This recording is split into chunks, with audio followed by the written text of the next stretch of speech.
A security expert, Dixon Osaje, joins me on the news. Good to have you join us. Thank you for having me. So run us through the implication of a court-martial for military personnel, especially under a democratic dispensation. Well, for a fantastic question. You know that what has happened so far, the military have taken a very good decision because it's all about discipline.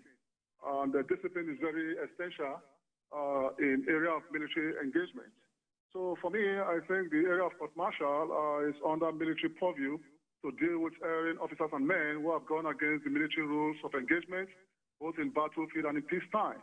So for me, I think what they have done in the area of this investigation is a good one, so that you put our officers and men on check in the area of tactical engagement, so that they'll be able to engage these criminal elements properly without going off board and killing innocent civilians.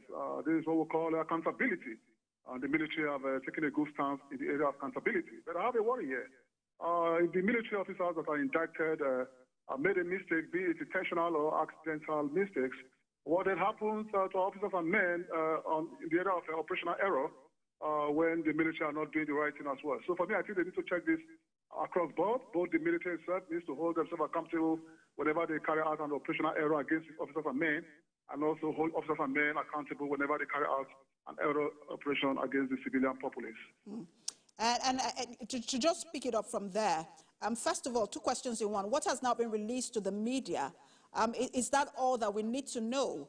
And then in terms of what you were just talking about, what next, after the court-martial? Well, after the court-martial, if any of the officers and men are found wanting, perhaps it has been proven that the operational error was intentional. That is an act of commission or accidental, an act of omission. Then the officers and men might be faced with a demotion, dismissal, if need be, depends on the rank the person is holding. But for me, I think the disciplinary procedures of the military is very severe, and these officers and men that have been indicted will pay dearly for the loss of lives of our civilian brothers and sisters that were killed in Kaduna State. So what I'm going to suggest for now is that the military should also be tactical about these disciplinary measures so that it doesn't demoralize those who put their life on the line to protect the Nigerian state, so that they don't think that their error or their accidental operations could lead them to a severe punishment. So the military must be tactical in these very disciplinary measures. And I was just going to ask that same question. What it would mean for other military officers who are watching. And then, if we're not, I mean, they're not there yet, but if found guilty, will the punishment serve, or whatever disciplinary action will be taken, serve as a deterrent to other military personnel?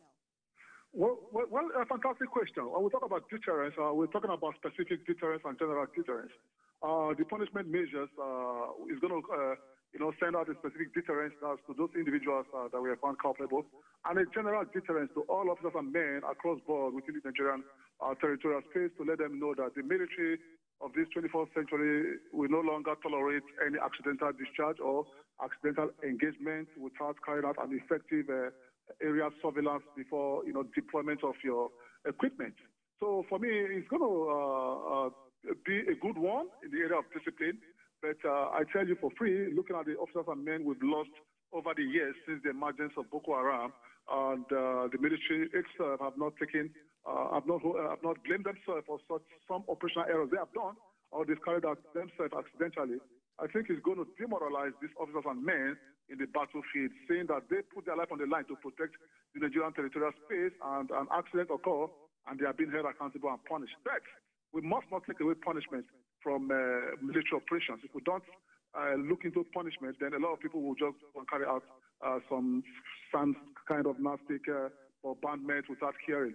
But this time around, everybody will sit up and know that no more military operational error within the Nigerian space, and it will not be tolerated by the Nigerian military, because the Nigerian military is well respected globally, and such kind of error is going to put them in a negative limelight. So for now, what they are doing is a good one for the system, a good one for their operational methodology and tactical methodology, so that Nigerian people will have confidence in the military and feel safe within our territorial space. So the process is just as important as the as the outcome. Thank you so much for your time, as always, security expert Dixon Osaje.